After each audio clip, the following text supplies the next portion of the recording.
भारतीय साहित्य और धर्म ग्रंथों में भगवान कृष्ण एक महत्वपूर्ण और प्रिय देवता है।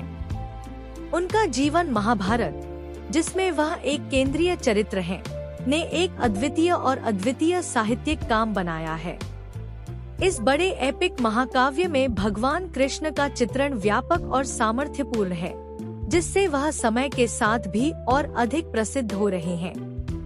महाभारत एक भारतीय साहित्यिक एपिक है, जिसमें कुरुक्षेत्र के युद्ध का विवेचन, धर्म, कर्म और नीति पर गहरा अध्ययन किया गया है। महाभारत के रचयिता महर्षि वेदव्यास हैं और इसमें भगवान कृष्ण का जीवन एक महत्वपूर्ण घटना है। इसमें उनकी ब्रह्म विद्या, योग और अद्भुत कार्यों का विवेचन किया गया है, जिससे वे भगवान के रूप में प्रस्तुत होते हैं। भगवान कृष्ण का जन्म और बचपन। महाभारत में भगवान कृष्ण का विवरण उनके जन्म से ही शुरू होता है। उनका अवतार द्वापर युग में हुआ था और उनका जन्म मथुरा नामक स्थान पर हुआ था। उनके माता पिता वासुदेव और देवकी थे और कंस नामक राक्षस उनके चाचा थे। कंस ने अपनी बहन देवकी को और उसके पति वासुदेव को कैद में डाल दिया था, क्योंकि एक दिव्य ग्राम का शासक और भगवान कृष्ण का स्वामी बनने वाला बच्चा देवकी की गर्भ में था, जिसका वध करना उसकी भयानक भूल थी। भगवान कृष्ण का जन्मदिन होते ही उनका रूप दिव्य और आश्चर्यकारी था। उन्होंने अपने पिता को मथुरा से गोकुल नामक गांव लेकर जाएं, ताकि वहां कंस की प्रतिहति कर सके। इस दौरान भगवान कृष्ण के अनेक लीलाएं हुईं, जिनमें उन्होंने वत्सासुर, शटासुर, पूतना, तृणावर्त, अगस्त, बाकासुर, केशी, वत्सासुर, अरिष्ट, केशी, नागासुर, ब्रह्मासुर, देनुकासुर, बकासुर, अक्रूर, यमलार्जुन, शक्तासुर, काल्यवन, शंबर, नरकासुर, मुरासुर, भूमासुर, मायासुर, द्विविद, बाणासुर, प्रागज्योतिषपुर के राजा जारासंध, शिशुपाल, दंतवक्र, रुक्मिणी हरण, सातराजा, गोपिका विलास, रासलीला, गोवर्धन पूजा, सुदामा विषक कई किस्से और लीलाएं की। इन घटनाओं ने उनके दिव्य रूप का प्रमाण किया और उनके भक्तों को उनके असली स्वरूप का अनुभव करने का अवसर दिया। कृष्ण का बचपन गोकुल में बहुत सुखी और खुशमिजाज रहा है, जहां उन्होंने गोपियों के साथ ब्रज की रासलीला की और अनेक लीलाएं की। उनके साथी बालराम ने भी उनकी अंतरंग लीलाओं में साथीत्व का रस निभाया। वह बचपन में ही अपनी आदि बालक लीलाओं के माध्यम से गोपियों को भक्ति और प्रेम का संदेश देने में जुटे। गोकुल में भगवान कृष्ण के साथ बिताए गए ये सुखद दिन बाद में बड़े राजा कंस के द्वारा बिगाड़े गए, जब वह अपनी बहन देवकी के पुत्र के द्वारा मरने का भय पाकर साक्षात भगवान कृष्ण की खोज करने लगा। कृष्ण का मथुरा में विराट रूप। भगवान कृष्ण का मथुरा में आगमन हुआ और वहां वह नाना यदु राजा उग्रसेन के घर में बचपन बिताए। उग्रसेन की पत्नी कुंती के साथ ही बहन श्रीदेवी भगवान कृष्ण की दादी थी और उन्होंने कृष्ण को अपने साथी बच्चे के रूप में अपनाया। मथुरा में भगवान कृष्ण ने कंस के साथ बहुत मुकाबला किया और उन्हें मारकर वहां का राजा बन गए। वहां उन्होंने अपनी सांदीपनी श्रीमती रुक्मिणी जी से विवाह किया और अपने राजमहल में विराजमान हुए।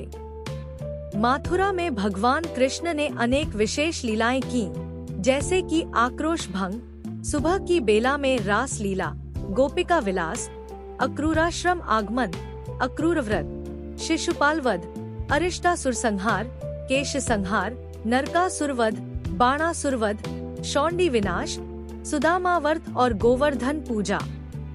भगवान कृष्ण भारतीय साहित्य और धर्म के एक महत्वपूर्ण चरित्र हैं, जिन्होंने अपने जीवन के माध्यम से जीवन के मूल्यों और नैतिकता का प्रचार प्रसार किया। उन्हें हिंदू धर्म में विष्णु के एक अवतार के रूप में माना जाता है और उनका जन्म कुंडलिनी श्री कृष्ण के रूप में हुआ था। महाभारत भारतीय साहित्य का एक महत्वपूर्ण ग्रंथ है, जो महाभारत के युद्ध की कहानी पर आधारित है। यह ग्रंथ महाभारत युद्ध के बारे में है, जिसमें कुरुक्षेत्र में पांडवों और कौरवों के बीच हुआ एक महायुद्ध का वर्णन किया गया है। भगवान कृष्ण का जीवन।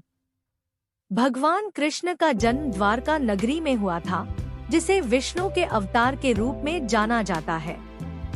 उनके माता पिता वासुदेव और देवकी थे, लेकिन कृष्ण को उनके जन्म के समय कंस नामक राक्षस ने हरण कर लिया था। वह नंद और यशोदा के घर में बच्चे के रूप में पले बढ़े थे। कृष्ण का बचपन गोकुल में बहुत खास था, जहां उन्होंने गोपियों के साथ बाल लीलाएं की और नागरिकों की सुरक्षा के लिए विभूतियों का उपयोग किया। उनका यह अद्भुत बचपन गोपियों के साथ रासलीला के साथ बहुत यादगार रहा है, जिसमें कृष्ण ने गोपियों के साथ रातों भर नृत्य किया। कृष्ण का यहाँ से मथुरा का सफर हुआ, जहाँ उन्होंने कंस को मार गिराया और अपने माता पिता से मिले। मथुरा के बाद कृष्ण वृंदावन में वापस गए, जहाँ उन्होंने अपने बचपन के दोस्तों और गोपियों के साथ अनेक लीलाएं की। कृष्ण का युवावस्था में गोकुल से द्वारका का सफर हुआ, जहाँ उन्होंने रुक्मिणी के साथ विवाह किया और द्वारका के राजा बने। उनके द्वारका में कई राजा बनाम राजा अभिमन्यु ने भी महत्वपूर्ण भूमिका निभाई। महाभारत एक भारतीय सांस्कृतिक एपिक है, जिसे वेदव्यास ने लिखा है।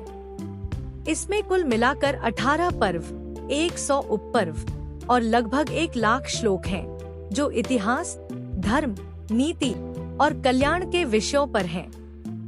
महाभारत में पांडवों और कौरवों के बीच हुए युद्ध की कहानी के रूप में एक महत्वपूर्ण भाग है। महाभारत की कहानी। महाभारत की कहानी भगवद गीता, विष्णु पुराण, महाभारत के युद्ध के समय श्री कृष्ण की भूमिका और अन्य कई पुराणों में मिलती है। महाभारत के प्रमुख पात्र हैं पांडु, धृतराष्ट्र, गांधारी, कुंती, धृतराष्ट्र के सौतेले पुत्र दुर्योधन। पांडवों के 5 भाइयों युद्ध के दौरान मर गए और श्री कृष्ण। महाभारत का युद्ध धर्मक्षेत्र कुरुक्षेत्र में हुआ, जिसमें दोनों पक्षों ने एक दूसरे के खिलाफ युद्ध का आयोजन किया। युद्ध का मुख्य उद्देश्य धर्म और न्याय की स्थापना थी, लेकिन यह युद्ध अधर्म, अन्याय और अत्याचार का संकेत बन गया। महाभारत में भगवान श्री कृष्ण की भूमिका भी अत्यंत महत्वपूर्ण है। उन्होंने पांडवों को जीत के लिए मार्गदर्शन किया और अपनी उपदेशों के माध्यम से अर्जुन को युद्ध करने के लिए प्रेरित किया। इस युद्ध के दौरान भगवान श्री कृष्ण ने अपने दिव्य रूप का दर्शन कराया, जिसे गीता के रूप में जाना जाता है। महाभारत के युद्ध के बाद पांडवों ने राज्य की स्थापना की और धृतराष्ट्र के पुत्रों को मारकर युद्ध को समाप्त किया। युद्ध के बाद भगवान श्री कृष्ण द्वारका वापस गए और वहां अपने लीलाएं जारी रखीं।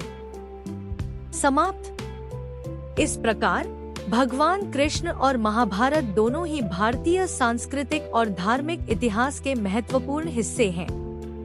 भगवान कृष्ण का जीवन और महाभारत की कहानी धर्म, नैतिकता और मानवता के मूल्यों को सीखने का एक अद्वितीय स्रोत प्रदान करते हैं। इन ग्रंथों के माध्यम से हमें जीवन के विभिन्न पहलुओं पर विचार करने का अवसर मिलता है और हम धार्मिक